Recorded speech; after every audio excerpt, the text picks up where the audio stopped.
El último indulto que firmó la presidenta. Efectivamente. Vamos a hablar de... Mercado de pases. El mercado de pases. Sí. Sí, Y ya señor. que hablamos de fútbol, hablamos del mercado de pases. Del mercado de pases, sí, señor.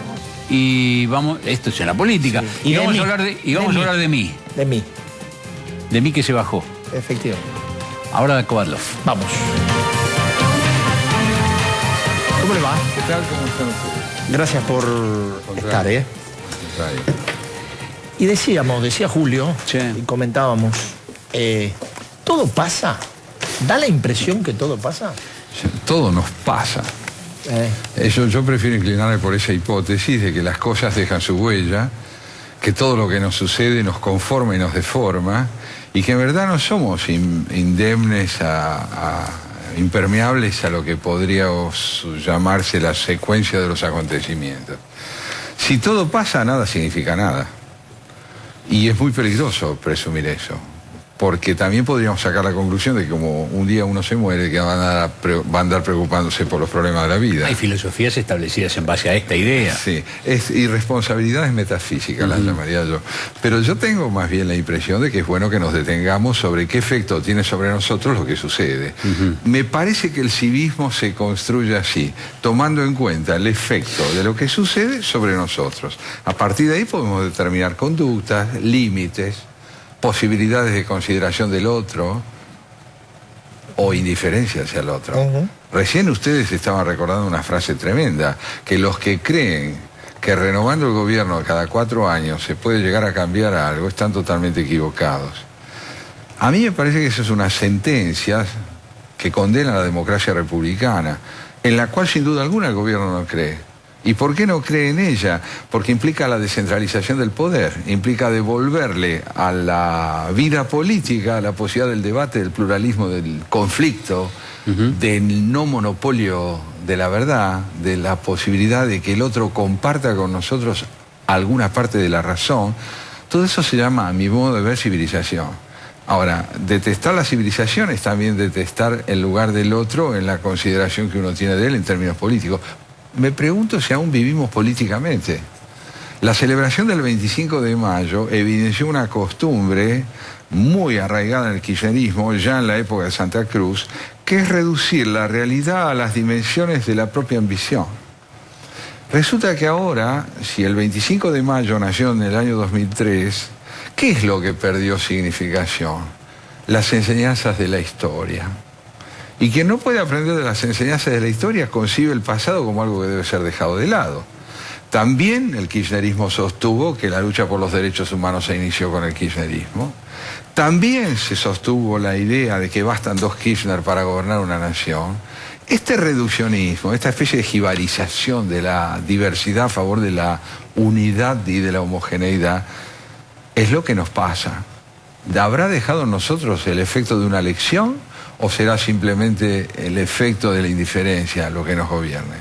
Yo creo que la oposición tiene el deber de capitalizar el fracaso. Tiene el deber. Y la capitalización del fracaso no puede ser el oportunismo. Ahora, y aparte, y lo comentábamos recién con Julio, ¿usted no percibe que frente a tantas cosas el silencio es demasiado grande? Es un estruendo. Es un estruendo. Uno diría que ha habido incluso muertes trágicas como la de Nisman, que no forman parte de la reflexión de la dirigencia política.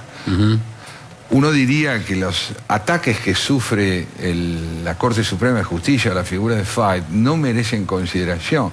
La presidenta se quejó en su discurso del 25 de que atacan a su hijo, atacan a su hija, la atacan a ella.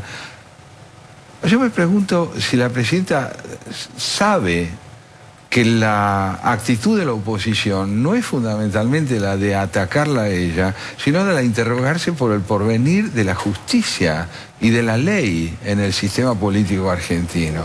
No se trata de un ataque a las personas, se trata de un ataque a las conductas.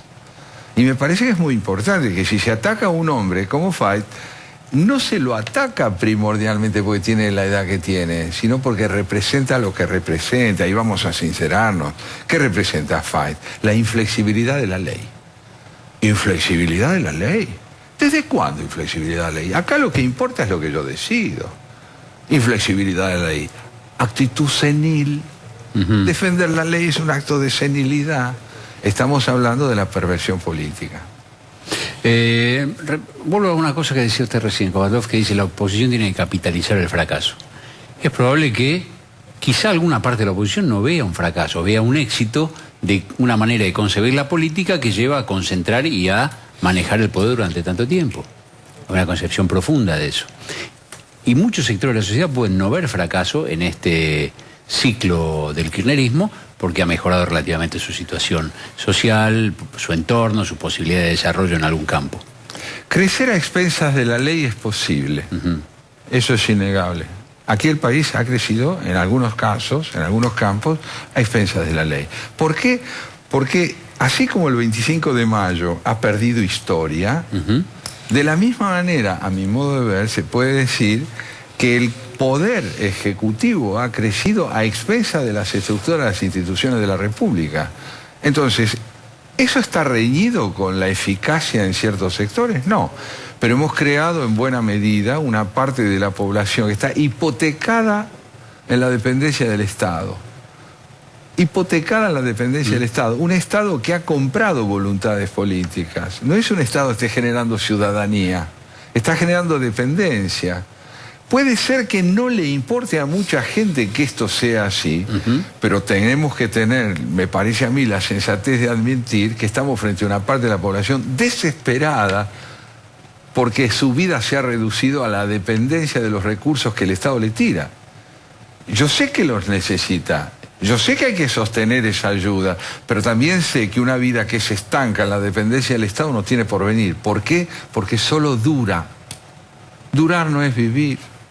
Vivir es poder desarrollarse, tener proyectos personales, poder concebir al Estado, no como el que me sostiene, sino como aquel que se enriquece con mi desarrollo. Y estamos ante un Estado que no se enriquece con el desarrollo cívico de la gente. No tiene un proyecto educativo, tiene un proyecto de manipulación de las voluntades. Entonces, a mí me parece que en ese sentido ha habido un fracaso y que la oposición tiene el deber de decirlo. Ahora, ¿y qué pasaría, que es una parte de lo que dijo Julio recién, qué pasaría con aquel sector de la sociedad que tampoco es minoritario, aunque no sea mayoritario, tampoco es minoritario, que tiene otra, digamos, que tiene otra percepción o que es beneficiario de este estado de cosas? Digo, ¿cómo se hace? Porque uno lo que observa es cómo una fragmentación difícil de engarzar. Así es, así es. Yo tengo la impresión de que ese pasaje de la fragmentación a la unidad, en términos estrictamente democráticos, se tiene que dar, en primer término, persuadiendo a quienes dependen del Estado que no se los va a condenar a la indigencia. Es una responsabilidad sostener lo que se hizo en buena medida, pero en el marco de un proyecto de vida distinto. Esto requiere varios gobiernos sucesivos. Cuando Adenauer toma el poder en la Alemania de posguerra, está delante de una crisis cuya magnitud supera la nuestra. ¿Qué se propone Adenauer? Reeducar la percepción de la experiencia alemana, enseñar a mirar lo que ha sucedido e inscribir el desarrollo en otra concepción del país. Es una tarea que los argentinos tenemos que enfrentar porque nos excede. Tenemos problemas de magnitud superior a los recursos culturales de nuestra dirigencia.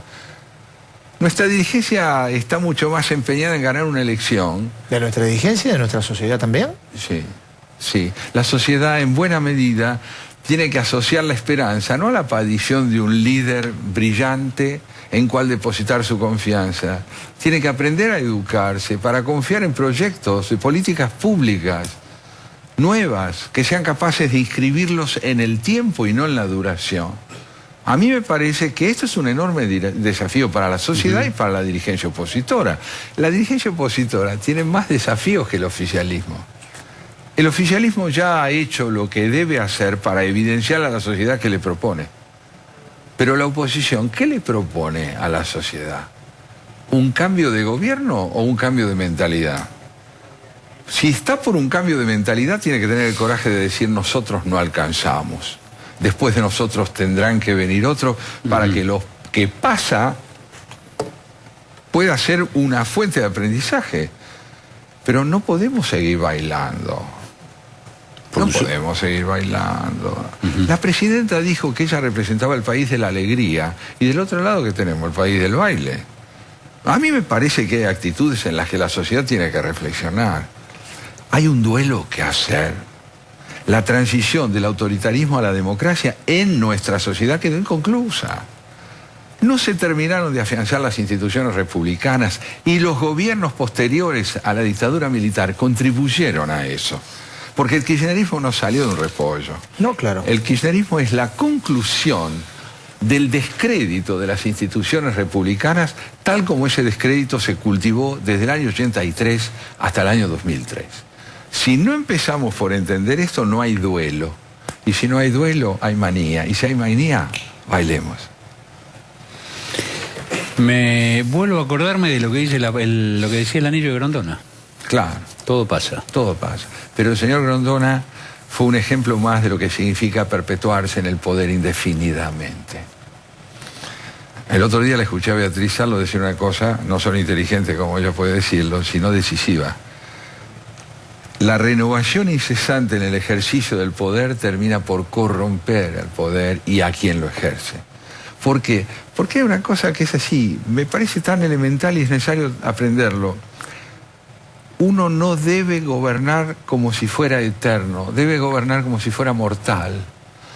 ¿Es tan difícil aprenderlo? Sí, muy difícil, porque cuando se acerca al límite, miramos para otro lado.